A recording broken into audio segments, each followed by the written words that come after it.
అందరం వచ్చి ఏం తీసుకుపోతాం అంటే కుటుంబంలోకి మనశ్శాంతి తీసుకెళ్తాం. హల్లెలూయా హల్లెలూయా. అందరం వచ్చి కుటుంబంలో మనశ్శాంతి తీసుకుని వెళ్ళాలి.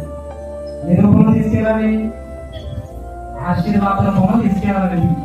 హల్లెలూయా హల్లెలూయా. మంచిదండి. గడిచిన వారం గారు మాట్లాడుతున్నారు, ఇంగ్లీష్లో వాక్యం చెప్తే ఎలా ఉంటుంది అని ఒక మాట చెప్పారు కదండి. మనం ట్రై చేద్దాం. ఎందుకంటే నాకు తెలుగులో బోధించడం కంటే ఇంగ్లీష్లో బోధించడం ఈజీ. ఎందుకు చెప్పగలరా? ఇంగ్లీష్ నాకు బాగా వచ్చాను కాబట్టి మీ ఎవరికి ఇంగ్లీష్ రాదు కదా. హల్లెలూయా హల్లెలూయా. ఎవరికి అర్థం కాదు కాబట్టి నేను అమ్మకాలకు వెళ్ళిపోతున్నాను. దాని మీనింగ్ ఏదో చెప్పేస్తుంది తెలుగులో. అందుకని చెప్పి తెలుగులో చెప్పడం కంటే ఇంగ్లీష్లో చెప్పడం చాలా ఈజీ. హల్లెలూయా హల్లెలూయా. చేతులు పైకి చెప్పండి. హల్లెలూయా హల్లెలూయా. మంచిది. మనం ఇంగ్లీష్లోకి వెళ్ళిపోదామా? చెప్తాను. ఫస్ట్ నేను ఇంగ్లీష్లో చెప్తాను. ఇంగ్లీష్లో చెప్పడం వల్ల బెనిఫిట్స్ ఏంటో చెప్పేదండి. ఇంగ్లీష్లో చెప్పడం వల్ల బెనిఫిట్స్ ఏంటో చూద్దాం. పైగా ఇంగ్లీష్లో చెప్పడం వల్ల మిస్అండర్స్టాండింగ్స్ ఏమొస్తాయో కూడా చెప్తాను, తెలియజేస్తాను. ఓకేనా? Hallelujah. First of all we are continuing English. Let us talk about faith. Let us talk about faith. What is faith? What is faith? Nowadays we all know about faith because we are in days of that. So we all know about something about faith. In the Bible, detailly mentioned about faith in chapter Hebrew. In chapter Hebrew 11 verses 1, clearly mentioned about faith. In English, a faith is the substance of things hoped for, evidence of things not seen. A faith is the substance of things hoped for, evidence of things not seen. అర్థమవుతుందా?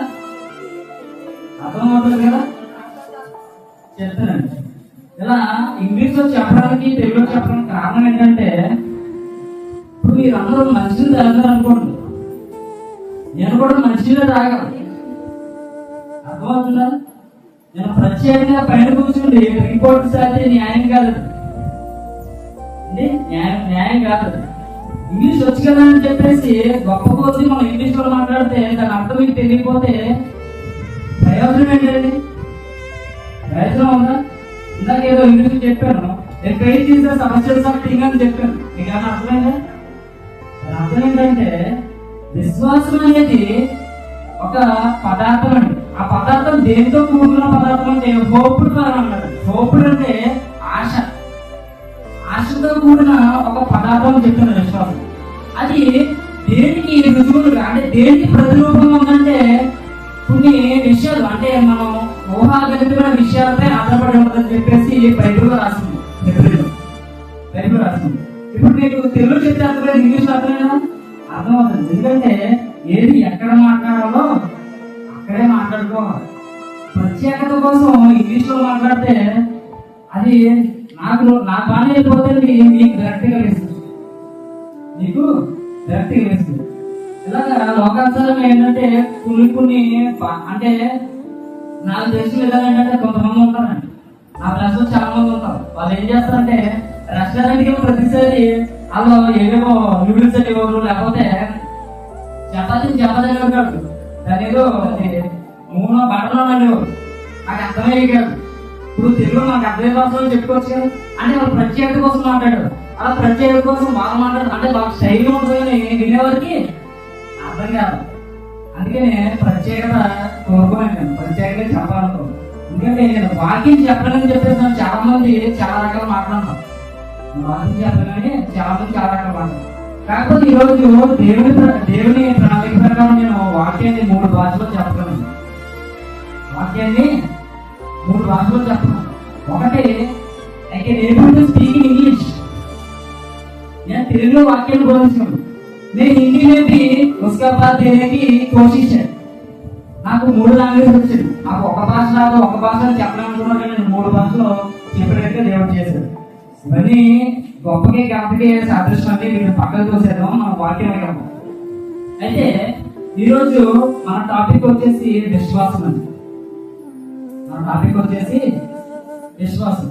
అసలు విశ్వాసం అంటే ఏంటో మీకు తెలుసా? మీకు తెలుసండి?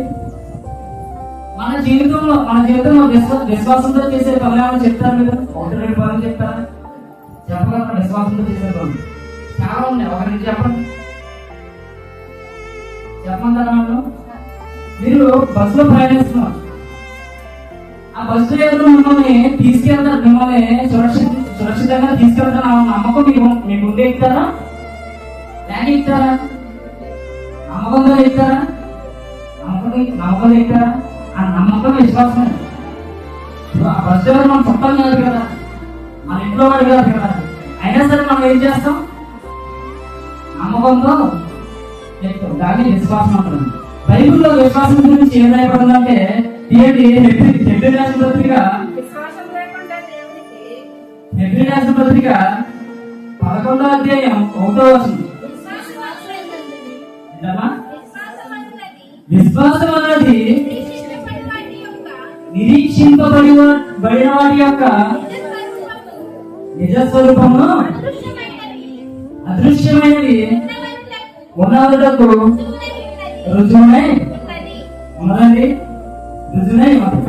మీకు ఏమంటుంది? విశ్వాసం లేదంట నిరీక్షింపబడిన వాటి, అంటే ఆశ కలిగి మీరు నమ్మిన వాటిపై ఆధారపడి ఉన్నదని చెప్తుంది బైబిల్.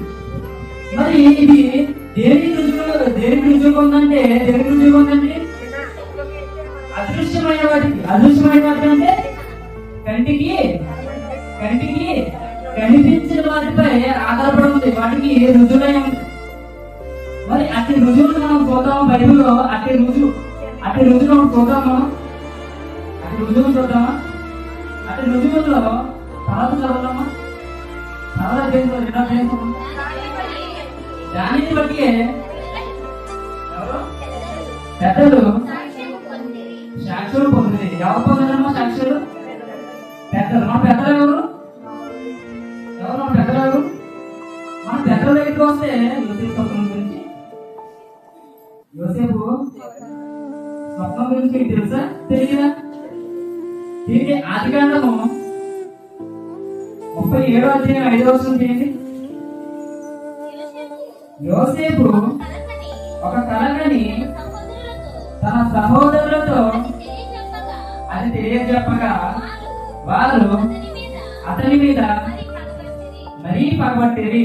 చదవమనగా అతడు వారిని చూసి, నేను కనిన ఈ కలను మీరు దయచేసి దీని ఎక్కడైనా చెప్పమ్మా.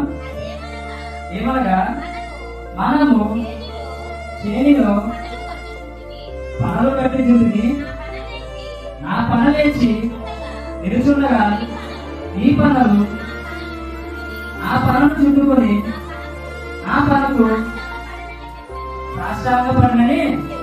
అక్కడ యోసేపు వచ్చింది ఏంటండి? స్వప్నం మాత్రం వచ్చింది యోసేపుకి. ఏమొచ్చింది?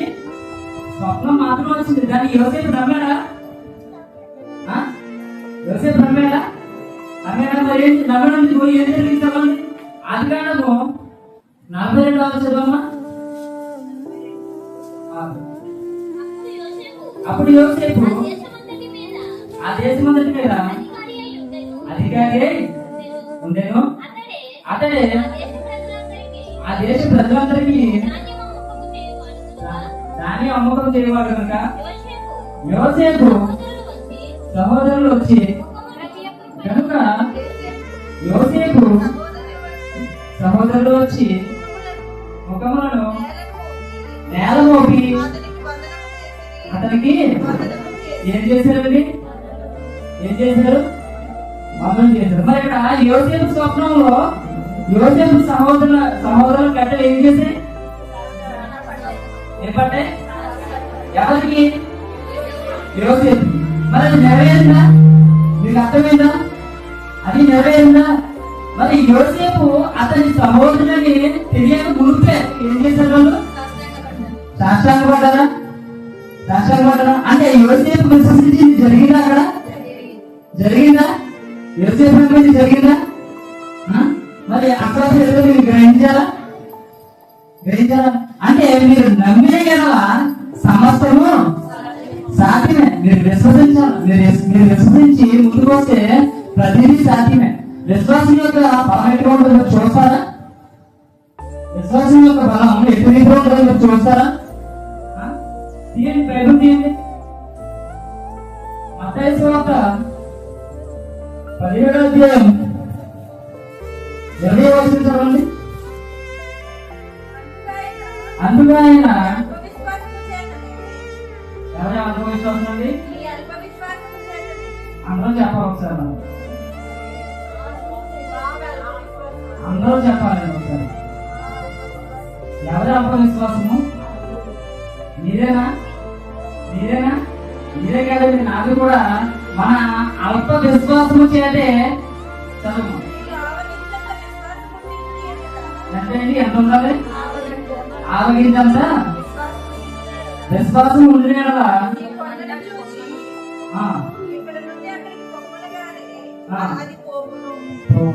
కొండను చూసి కొండ కదులుతాయండి. కదలపడుతుందా? కదలపడదు. ఎందుకంటే అది ఒక ఫెనామినా అండి.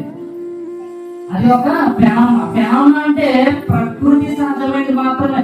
ప్రకృతికి మాత్రమే సహజం. అంటే ఇప్పుడు కొండ కదిలించబడాలంటే ఒకటి భూమి కనిపించాలి, భూకంపం రావడం. 2 వాక్యాల రక్షణ జరగడం. ఈ 2 జరిగితేనే కొండలో కదిలించబడతాయి. కానీ ఇక్కడ దేవుడు స్పష్టంగా ఏం చెప్తున్నాడు? దేవుడు స్పష్టంగా ఏం చెప్తున్నాడు? ఆవగిందంట విశ్వాసం ఉంది కదా. మరి కార్యం బైబిల్లో జరగలేదా? జరగలేదా? దానియేలుని సింహాల భూమిలో పడేసినప్పుడు దానియేలు విశ్వాసం చేత బయటకు వచ్చాడా కాదా? వచ్చాడా కాదా? అలాగే మోషే ప్రార్థించినప్పుడు సముద్రం 2 పాయలుగా చీలిపోయిందా? మరి ఫెనామినా కదా. సముద్రం ఫెనామినా కదమ్మా. 2 పాయలుగా చీలిపోయిందా? మరి అట్టి రీతిగా యెహోషువ ప్రార్థించినప్పుడు ఏం జరిగింది? సూర్యచంద్రుడు. మరి అంత బలమైన విశ్వాసాన్ని మీరు ఎందుకు పక్కన పెడుతున్నారు? అర్థం కాదు. అంత బలమైన విశ్వాసాన్ని మనం ఎందుకు పక్కన పెడుతున్నాం? ఈరోజు మీరు విశ్వాసం కలిగి నమ్మి మీరు దాని పట్ల ఆశతో ఎదురు చూస్తే ఖచ్చితంగా జరుగుతుంది. ఇక్కడ మరి దావీదు ఎంతటి వాడు? మరి కొండంత ఎత్తు ఉన్న ఏం చేశాడు? ఎవరినే? మన తరం అది. ఈ రోజులో మన తరం మనం చేయగలం పని. మరి దావీదు చేయగలడు అంటే దావీదు దగ్గర ఉన్నది ఏంటి? మన దగ్గర లేదేంటి? ఏం లేదు. విశ్వాసం లేదు. విశ్వాసం యొక్క బలం అట్టి రీతిగా ఉన్నదండి. మరి విశ్వాసం యొక్క బలాన్ని చూసాం. మరి విశ్వాసం పొందుకోవడం ఎలా? విశ్వాసం ఎక్కడ దొరుకుతుంది? దాని గురించి చూద్దాం. రోమలో రాసిన చూడండి 10:17. రోమ 10:17. కాగా వినుట వలన వినుట క్రీస్తును గూర్చిన మాట వలన కలుగును. విశ్వాసం ఎవరో కలిగండి. మరి క్రీస్తు యొక్క మాటలు ఎక్కడ కనగలుగుతాం? మనం క్రీస్తు యొక్క మాటలు ఎక్కడ కనగలుగుతాం? ఎక్కడ? మందిరంలో మాత్రం లభిస్తాయి. అర్థమవుతుందా? దేవుని యొక్క మాటలు మందిరంలో మాత్రం లభిస్తాయి. మరి వీటిలో విశ్వాసం కలుగుతుందంటే అది బైబిల్లో డీటెయిల్ గా రాస్తుందండి. మీరు బైబిల్లో చూస్తే నావాహు గురించి మనకు తెలిసిందే. టాపిక్ బయటికి వెళ్తున్నాను. బైబిల్లో దేవుడు ప్రత్యక్షంగా కనిపించింది 2 వ్యక్తులకి నాకు తెలిసి. చెప్పగలరా?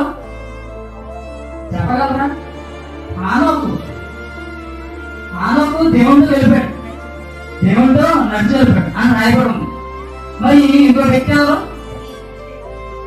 మోషే మోషే దేవుడు చూడలేదా? మోషే దేవుడు చూడలేదా? మోషే దేవుడు చూసిన తర్వాత కూడా ఏం చేశాడు? ఇలాంటిలో మోషే నమ్మకమైన వాడు కనుక మోషే దేవుడు చూశాడండి. మోషే దేవుడు చూసిన తర్వాత చిన్న టాపిక్ ఏంటంటే, మోషే చనిపోయిన తర్వాత దేవుడు మోషే యొక్క సమాధిని దాచివేశాడు. తెలుసా మీకు? శరీరాన్ని దాచివేశాడు తెలుసా? ఎందుకు దాచివేశాడో చెప్పమంటారా? ఎందుకు దాచివేశాడో చెప్పమంటారా? ఎందుకు దాచివేశాడండి? ఆ టైంలో మోషే ఇశ్రాయేలు అందరికీ ఇది దేవుని ఎంపిక. మరి మోషే దేవుని ఎంపిక అయితే మోషే ధర్మశాస్త్రం రాశాడా? ఇశ్రాయేలు కొరకు ఒక ధర్మశాస్త్రం రాశాడా? మరి ఆ ధర్మశాస్త్రాన్ని అనుసరించే వాళ్ళందరూ ఇశ్రాయేలు. అయితే అప్పటికి ఇశ్రాయేలు దేవుడిని చూడలేదు కనుక కనిపించిన వాడు మోషే. మరి మోషేనే దేవుడు అంటారు. మరి దేవుడు మోషే సమాధిని దాచివేయడానికి గల కారణం ఏంటంటే, ఆ టైంలో మోషే శరీరం కొరకు సాతాను మోసే శరీరం కొరకు వెతికాడండి. ఎందుకంటే వాడి ప్రేమని ఏంటంటే దేవుడికి అడ్డంగా నిలబడటమే. వాడి ప్రేమది వాడు గొప్ప అనిపించుకోవాలి కనుక వాడు ఏం చేస్తాడంటే మోసే శరీరం వాడికి దొరుకుంటే ఈ రోజు మనం కూడా మోసేని బట్టి వాడు శుద్ధించాడు. అర్థమవుతుందా మీకు? ఈరోజు మనం కూడా మోసేని బట్టి సాతాన్ని శుద్ధించేవాళ్ళం ఈరోజు. అందుకు కనుక దేవుడు మోసే శరీరాన్ని దాచివేశాడండి. కేవలం అందుకు మాత్రమే దాచివేశాడు. మరి బయటకు వచ్చి నోవహు గురించి చెప్తున్నాం కదా. దేవుడు నోవహుకి డైరెక్ట్ ముఖాముఖి చెప్పలేదండి. పడమని చెయ్యి, లేకపోతే ఇలాగ ఈ విధంగా చేసి చూపించాల. జస్ట్ నోవహుకి స్వరం మాత్రమే వినిపించాడు ఆ టైంలో. మరి ఆ టైంలో నోవహు ఆ స్వరాన్ని పట్టించుకోకుండా జరిగిందంటే నోవహు బ్రతుకులేవాడా? ఈ రోజు నోవహు బ్రతుకులేవాడా? భూమి మీద ఇది జీవరాశులు నిలిచి ఉండేయా? మరి నోవహుకి విశ్వాసం ఎక్కడి నుంచి కలిగింది?